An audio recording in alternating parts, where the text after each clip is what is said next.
So I was just at Epcot in Orlando, which is one of the wildest real estate developments of the past century. And it got me thinking about two major questions or ideas.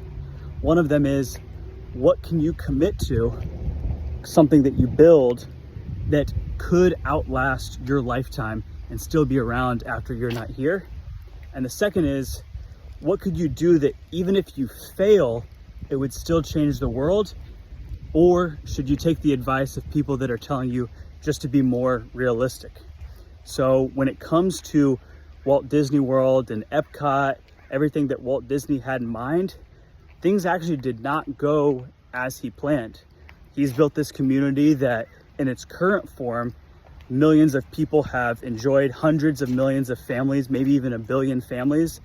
It generates hundreds of millions of dollars in tax revenue. It pays $2 billion a year to employees. It generates $9 billion a year in revenue, something just from the parks alone. And he's built something truly amazing that's been able to outlast his lifetime and continue to inspire people and to create valuable memories for families. So my goal isn't necessarily to build a massive theme park or do something massive in construction that's going to outlast me, but it has me thinking about what can I do with a community of people that after I'm gone, their lives will be different, and maybe their families' lives are going to be different because of what I taught them about real estate investing or about work-life balance or just different, more healthy, more productive ways to live that could outlast me. And one of the second ideas that I was thinking about is the idea that you should be realistic. Oftentimes the people that tell you to be realistic are the people that aren't necessarily where you want to be in life. They might be looking out for you. They might, have your best interest in mind in the sense that they want you to be happy, but the way that they want you to get there might be misaligned with what you are intending to do. So I'm thinking about all of the people who have been emperors or have been presidents or have been entrepreneurs like Steve Jobs or Walt Disney. Do you think it was likely they were to succeed with having such an influential role, such a difficult role, large amounts of stress, large amounts of influence and things that they were in charge of? It probably wasn't realistic for them to pursue that from a young age. And I guarantee you, Steve Jobs or Walt Disney or, Larry Ellison, Warren Buffett, their parents or other people in their life probably told them that it's healthy for them to be a little bit more realistic, to maybe get a good 9-to-5 job that pays well, something that's stable, as opposed to being an entrepreneur, a president. I think about like the emperors and the generals of the past hundreds of years.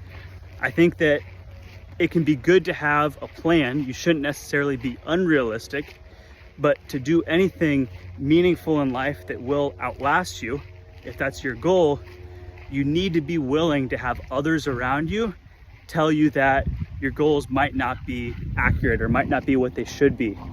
In fact, I would even consider that a green light, to where if the people that are close to me are telling me you might want to be a little bit more realistic, you might not want to think so large and go after dreams that might seem unattainable to them, that would be a green light to me that I'm actually striving towards something that's a worthwhile goal. And I've said this in other videos, going after something that's super difficult, actually attaining that goal or getting where you want to go is not the main reward, in my opinion. It's actually how you change along the way.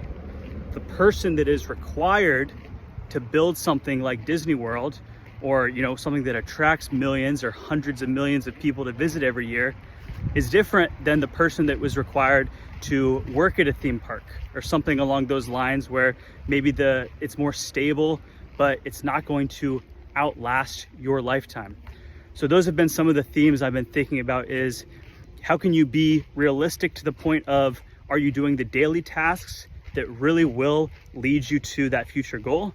Because you could have an unrealistic goal and not be doing what you need to in the short term, and you'll never reach that goal. So I'm saying, in my opinion, you should consider being realistic about the day-to-day tasks, but a little bit unrealistic about the long-term vision that you're reaching for. And Epcot did not achieve what Disney planned for it. Walt Disney wanted Epcot to have a bunch of underground roads and massive skyscrapers. And in reality, none of that construction was ever built because he passed away before he could see that vision come to life. So even though Epcot was a failure in his eyes, it did not have the technological, advancement that he expected. It was still such a big, broad, amazing goal that the way that it was actually, the way it actually played out was still something that has attracted hundreds of millions of families all around the world. So that's what I'm thinking about, is ways that I can dream big enough to where I'm hoping to do something that outlasts me, that outlives me, in the way that it helps others that are around after I'm not around, and a way that the dream is so big that even if I don't achieve that, and the people around me that I have to help me with these dreams don't achieve that goal, still even coming short, even hitting 50% is still going to impact the lives of others. Those were some thoughts that I had for my visit to Epcot.